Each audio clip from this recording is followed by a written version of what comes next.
Among all the cases Detective Poirot has solved, this one is one of the toughest moments. Because this is a case that is about to happen and will definitely happen. It's dramatic, but real. Stopping a murder is much harder than solving one after it happens. Who's the killer? Who's the victim? No one knows. But our Poirot can figure it out just from a photo. A storm is coming. Hi everyone, I'm Ada. This episode brings you an adaptation of Agatha Christie's novel from the Poirot series, Wasps Nest. A sunny day. Poirot, who hasn't had a case for a long time, decides to go out for some fresh air. He takes Hastings along and meets up with Inspector Japp to visit the park. Though it's just a trip for fun, Poirot looks quite upset. If he can't get anywhere soon, it won't end well. Finally, while hailing a cab, Hastings' attention is caught by a lady not far away. She's a fashion model named Miss Molly. She's been on magazine covers, known quite well in the circle. We see her driving down a country lane, finally stopping in front of Villa. At that moment, an old man in black comes out. They exchange a glance. The villa owner is named John. He's a famous intellectual writer, handsome and very wealthy locally. Miss Molly is his fiancée. John's life is very simple. He likes gardening and grows many flowers. The cozy setting attracts wasps. Getting stung by wasps happens often. John is very careful in what he does. Seeing Molly came by car again, he checks the car to avoid even the tiniest risk. At the same time, at the park on the other side, a grand garden party is held. All kinds of entertainment are available. There are also actors dressed as clowns, doing their best to entertain the kids. And Hastings has recently taken up a new hobby, which is photography, using the camera Poirot gave him, not stopping for a moment. Then Hastings was surprised to find the fashion model he met earlier when hailing a cab. Miss Molly was also here. At this time, Miss Molly was wandering around the fashion show, suddenly got pulled behind a tent by that clown actor. Looks like they know each other. Soon Molly ran out upset. Seems like she wanted to get away from the clown. And just then her fiancé, John, showed up. And as we know, the clown actor's name is Claude. One of John's best friends. Didn't expect to run into him here. Saved a trip to visit later. John then asked Claude to come over in a few days to help get rid of wasps. If not dealt with, someone might get hurt. Claude agreed to help. He'll bring tools this Friday. He promised to handle it properly. Later, after finishing tea, John was drawn to an artist nearby. That was Poirot. Poirot was up to some trick, using tea leaves to play fortune-telling with Inspector Japp, until John came over. Surprisingly, John and Poirot already knew each other. From this we also learn Poirot and John's father were close friends. They had built a strong bond with the family. All right, John introduced his fiancée Molly to everyone. After seeing Poirot do tea leaf reading, Molly curiously looked at her teacup, asked him to read hers too. But when Poirot took the cup, his expression suddenly grew serious. Miss Molly, did only you use this cup? Molly replied, Of course. Why? Did you see something in the reading? Poirot quietly stared at the cup and said, I hope I'm wrong. I see dark clouds looming, hiding raging waves beneath. Miss Morty, you and John are facing a very dangerous situation. The words had been said. The mood turned heavy. Suddenly at that moment, Claude the clown set off fireworks in the distance. There was a bang. Then a scream followed. Detective Japp suddenly felt stomach pain. All of this combined. Loud fireworks. Old Japp's scream. Plus Poirot's warned danger. The scene was total chaos. Saving him was the priority. Detective Japp was rushed to hospital. Judging by where he held his hand, it's likely his wrist is injured. Surgery is needed immediately. Poirot and the other left quietly. They gave some quick encouragement, then left the room. Hastings asked Poirot curiously, Do you really read fortunes with tea? The prediction from Miss Molly. What was that all about? Poirot said, I don't know if you noticed at the fair. Miss Molly's lipstick color. It was light pink, right? She gave me her teacup for reading. with a colored lip print on it. But looking closer, there was more than just pink. A deep red mixed in two. Soon it was Friday. Claude, the clown actor from before, brought tools to John's villa for bee removal, using a gasoline-filled sprayer to deal with the beehive. After working a while, the result wasn't good. Looks like next time they'll need something stronger. Miss Molly was getting ready to drive out. She was off to an interview for a fashion show. Claude was heading home just then. He wanted Molly to give him a ride, but she flat out refused him. Molly didn't say much more. After saying goodbye to her fiancé John, she drove off from the villa. Meanwhile, at the detective agency, Secretary Miss Lemon asked Poirot if she could leave early today. She wanted to go to fitness class. As for exercise, Poirot was all for it. But when it came to himself, Hastings had recently taken a liking to photography. To develop the photos, he bought loads of equipment. It filled up the hallway in the living room. Poirot tried his best, but couldn't move a thing. He was exhausted. Miss Lemon, seeing this, handed him a flyer for the fitness class. Half jokingly, she said, "Don't just support me. You should work out a bit yourself sometimes." By the afternoon, Miss Lemon's class was over. She got ready to take a taxi back to the office, but unexpectedly, someone else stopped the cab first. It was John himself. He was also going to Poirot's agency, so they could share the ride. While they chatted, someone was quietly watching them from afar. That person was the man who came out of John's villa earlier. The old man in black.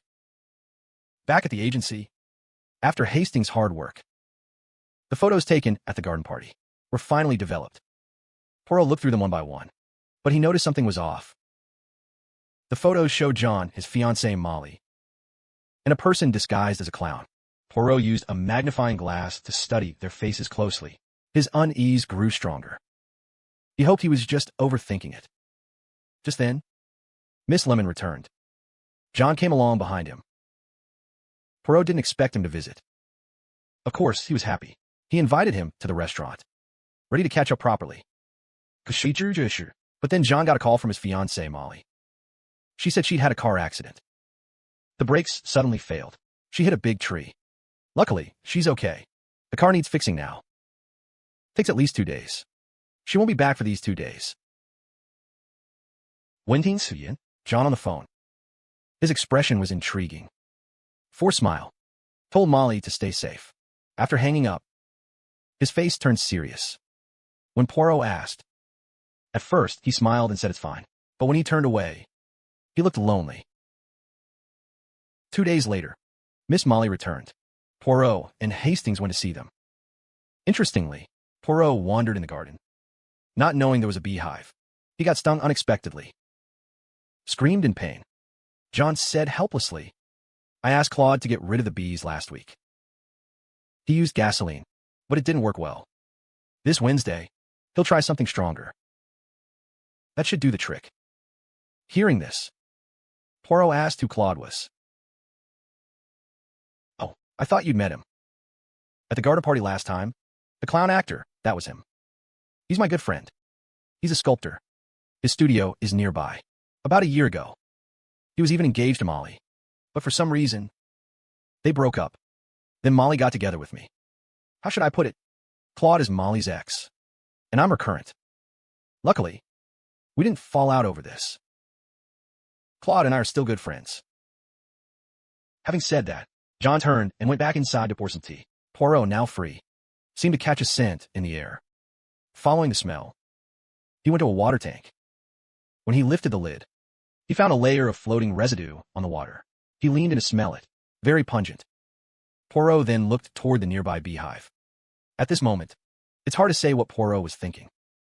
After lunch, Miss Molly took 2 invitations, and Poirot and Hastings. She invited them to her fashion show tomorrow night. She kindly asked Poirot to stop by the local pharmacy, since a wasp sting isn't a small thing. Once she said that, Poirot would go anyway, no need to be told. On one hand, get medicine for himself, and on the other, to clear up his doubts. On the way to the pharmacy, Poirot shared his worries.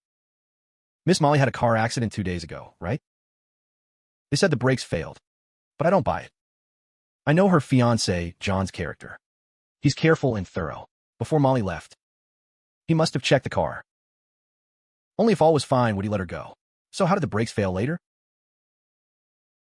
There's another thing, too. The wasps in the garden. That guy Claude cleaned with petrol before. So why didn't it work? Was it on purpose? There's actually reason to think so. Just peeled off the stuff floating in the water tank. That thing is gasoline. Did Claude pour it in on purpose? Gasoline watered down won't put out the wind. Maybe he planned to come back later. Just to see Miss Molly again. I just heard from John. Claude and Molly were engaged a year ago. But they broke up later. Still, who knows if they're still in touch. At the garden party before, Poirot was doing tea leaf reading for Miss Molly and found pink lipstick marks on it, mixed with deep red. Pink, no doubt, is Miss Molly's lipstick. But where did the deep red come from? Probably from Claude dressed as a clown. That day, his clown makeup used deep red on the lips. So we can guess. At the garden party that day, Claude and Molly secretly kissed, which left marks on Molly's teacup later. Those marks were left behind. Meaning, 1. Claude and Molly's old feelings aren't dead. 2. Claude kissed Molly without her consent. No matter how you look at it, John, Molly's current boyfriend, was betrayed. That's why Poirot predicted John and Molly will face a dangerous situation. And this danger is about their relationship, or it might get worse. So saying, we arrived at the pharmacy. Poirot asked the pharmacist to get him medicine for wasp stings. His real goal wasn't the medicine. While the pharmacist went inside to prepare it, Poirot told Hastings to go quickly and shaft the pharmacist to draw attention, buying time for himself. After saying this, he looked through the client registry. Following Poirot's instructions, Hastings had to awkwardly chat. But luckily, Poirot found the clue he wanted. Everything went smoothly. Then, the two went to Claude's studio. Seeking this place, it was to investigate a murder. A murder that was about to happen. Hearing this, Claude was confused. You're investigating the case. What does that have to do with me? As for this, Poirot then looked at the photo on the shelf. And the photo was still of Molly, wearing design clothes, looking elegant. Looks like you still have photos of Molly. You were engaged to her, right? So, you still love her now? Then John, isn't he your rival? Facing the question, Claude said, what do you mean? That with Molly was a year ago. It's all in the past. As for our relationship, we're just friends now. Besides, these photos are old. Kept one as a memento. What's wrong with that? That's right. To be honest, I do still love her. But it's buried in my heart. I won't fight John over her, nor would I kill him for love. He's my good friend too. So, Mr. Poirot, the murder you mentioned is complete nonsense. Once said, it really sounded believable. Actually, while talking to him, Poirot's eyes fixed on a small bottle on the shelf. Though it had no label, Poirot knew it was poison. Hydrogenated ja. Earlier, Poirot found Claude's name in the pharmacy purchase records. It clearly states he bought a bottle of potassium hydride. This might be the stronger stuff they talked about. This stuff kills wine better than gasoline. Of course, it can easily take a life. The next night, Poirot and Hastings were invited to Miss Molly's fashion show. Hastings watched without blinking. Poirot focused on a man by the door. It was the black-clad old man who appeared earlier. His eyes were fixed on Molly on stage. Something's definitely off. Poirot sensed something was wrong. He hurried backstage with Hastings. They asked a model about Molly's whereabouts. The model said she already left, went with an old man. Hearing this, Poirot noticed then the model's outfit looked very familiar. No time to think twice. He rushed with Hastings to the main door. They saw Molly talking to that black-clad old man. Hastings quickly took photos. By the time they got downstairs, Molly was already leaving with the old man in a car. Looking closely, she seemed to be crying. So, what exactly happened here? The next day, Hastings developed the photos taken at the scene. Pointing straight at the black-clad old man, they needed to find out who he was. Poirot gave the photos To Inspector Japp, who was in the hospital. He asked for help identifying the man. Old Japp shook his head, saying he didn't recognize him. If I'd met him, I'd remember. What? Did something happen? No, nothing happened. Just focus on resting. Old Japp sighed. Rest? I'm in bad shape now. I think there's something wrong with the anesthesia. During surgery, I felt every cut clearly. All right, enough talk. Poirot returned to the office. Looking at the photo Hastings took on the table, it feels like things are getting trickier. Everything has clearly happened, but somehow nothing has happened. This is a case bound to happen. Trying to solve a crime that doesn't exist yet. It's arguably one of Poirot's toughest moments in his career. Seeing Poirot so stressed out, Secretary Miss Lemon even suggests to him, exercise can help relieve stress a bit, you know? The place I'm going to, it's right on Devonshire Street. Just head straight there. Meanwhile, on the other side, Detective Japp is about to leave the hospital early due to work. While waiting for the elevator, he bumped into someone coming out. Looking closely, isn't that the old man in black? The very person Poirot is looking for. Detective Japp quickly tells Poirot about this. And upon learning the man was at the hospital, Poirot seemed to have a hunch. Earlier, when Miss Lemon was coming back from class, she happened to meet John while taking a cab. What was John doing there at that time? Miss Lemon's class location is on Devonshire Street. Poirot hurriedly checked the map to see what shops were on that street. Unexpectedly, this check actually gave him the clues he wanted. Poirot then decided to go there to investigate, just to confirm his suspicions. This time's mission, Poirot told Hastings not to join, to stay at the office. Oh, by the way, remember to get some detergent for me. I'm going to need it later. Time passed without me knowing. Poirot arrived at John's house. Because today is Wednesday, Claude is coming for the second time to get rid of bees. Poirot asked John what time Claude would come back. John said, he said he'd come at 7:30. He's always punctual. On time? Aren't you afraid he'll show up on time and steal your lover? And bring deadly poison with him? Mr. Poirot, are you implying something? I know Claude's character well. He wouldn't kill just to win love. In some ways, we are rivals in love. But mostly we are friends. Don't overthink it. Jealous suitors don't kill. Hearing this, John's thinking too simple. Killing for love and jealousy happens quite often. Poirot pointed to a distant beehive. Look, these little guys are still working hard. Unaware disaster is coming. But they don't have someone like Hercule Poirot to warn them. Do you get what I mean? Mr. John, at 7:30 later, I'll come myself to watch Claude's bee extermination. See you then. Poirot arrived in town, ordered tea to pass the time, then strolled around a bit. As time passed by slowly. At 7 o'clock, a car drove past Poirot. Two people in the car. One was Claude. The other was Miss Molly. Looks like they just left John's house. All right, it's time. At 7:30, Poirot returned to John's place. He was sitting alone, looking dazed, holding an empty cup of tea. Poirot said, if I'm right, your fiancée Molly ran off with Claude. Claude actually came to exterminate bees at 7 o'clock, but you told me it was 7:30. Just to mislead me, so I wouldn't interfere, right? I get your plan. The tea you drank had cyanide, right? Enough, my friend. Poirot knows everything. We both know. Claude and Molly's relationship didn't end like they claimed. Your fiancée went back to her old flame, didn't she? In public. Molly pretended to reject Claude, so it was all an act for you. That day, Molly went on a business trip by car. She had a car accident on the way. They said the brakes failed. She had to stay away for a couple of days. But actually, she did it on purpose. She wanted to be away from you for 2 days, to be with Claude. And Molly's car, knowing you, you must have checked it. So when she told you the brakes failed, you probably guessed what was really going on. You just didn't call it out. They thought their secret was safe. No one would find out. But every secret leaves a crack, right? I visited Claude's studio before.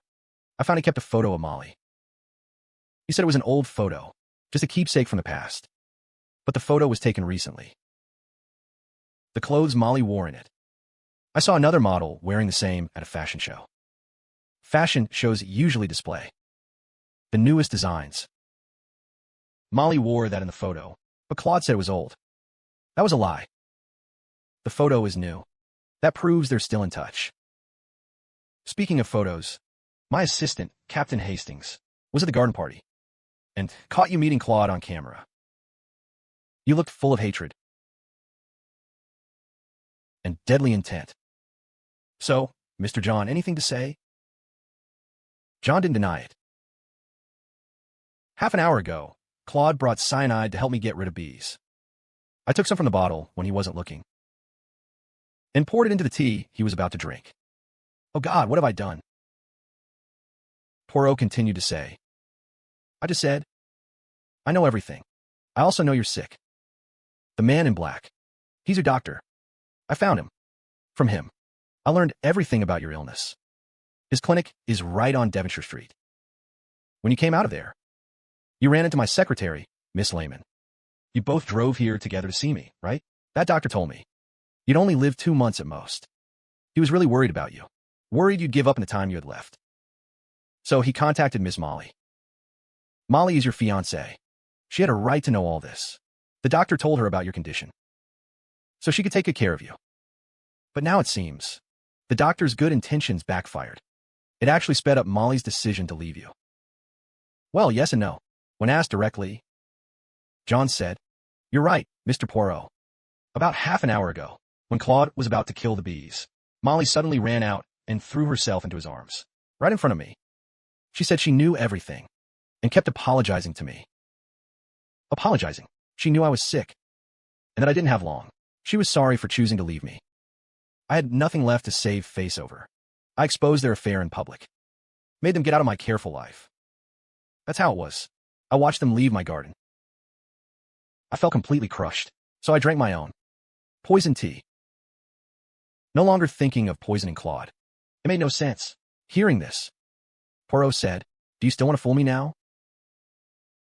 From the start, you never planned to poison Claude directly, but wanted to harm him indirectly. You drank the poison yourself. That was part of the plan too. When I came the first time, I found a layer of gasoline floating on your water tank. If I'm right, you'd already put water into the gasoline Claude was going to use to kill bees by pouring the water from the tank in. So Claude's bee killing failed. What if that failed? Just try again next time. Next time, use something stronger. That'd be the deadly methyl hydride. So Claude went to the pharmacy and bought methyl hydride for the next bee killing, as long as he brought it later. You secretly drank it and died. Then Claude would be the killer, right? You died drinking the methyl hydride he bought. If investigators looked into it and found out he had an affair with Molly, then they'd think Claude killed you out of jealousy to win her love by poisoning you with methyl hydride. That way, he'd be convicted and sentenced to hang. Just like that, you used your own death to successfully frame Claude for murder. That was your plan. Faced with Poirot's words, at this point, John didn't deny it. A few minutes later, it was all over for him. And it was too late. But Poirot said, If detergent could kill you by drinking it, that'd be crazy. Swapping it out would be easy for me. Claude's careless too. He doesn't even lock his door. Before he came to you, I sneaked into his workshop and replaced the potassium cyanide for bee killing with detergent. So that's what you drank. Sorry, your plan failed. We said that. John was shocked at first. Then he smiled. He instantly relaxed. In other words, who isn't scared of dying? Actually, after John drank the so-called poison, it's impossible he didn't feel regret or fear. Plus, if he died, Claude would die too. Was it really necessary? People do crazy things on impulse. Afterwards, many regret it too late. They say there's no cure for regret. But Poirot brought that cure. Now, knowing he's fine, you could say he's been given a new life. Then Poirot said, My friend, I understand how you feel. Life's short, and you lost your love. But I'm glad you didn't lose all sense. Even at the last moment, you didn't think of killing anyone. If you did, you'd have done it already. I know you. I know deep down, you're not a killer. John smiled, relieved. You're right. Mr. Poirot, I don't even want to kill a wasp. Actually, I'm used to them. And for some people, some things, I should try to get used to them like I do wasps. As for the whole thing, Poirot didn't want to say more, nor dig deeper, just helping as a friend. To stop John from making a big mistake. Impulse is just a thought away. Luckily, it didn't get worse. Poirot stopped it. All right, you should go now, John said. Will you visit me again? Poirot, thank God you came. You saved me. Poirot didn't say much. He took off his hat in respect. Everything was left unsaid. The film ended with Poirot walking away. The curtain fell. The story was over. A very special episode. Usually, the plot starts after the crime happens. Didn't expect it to be just as interesting before that. Really didn't see it coming. John would use his own death to plan Claude's murder. Once this trick worked, even Poirot will be powerless. Luckily, he pulled it off. All right, I'm Ada. That's the end of this story. If you liked it, watch the whole thing. And don't forget to like and follow. See you next time.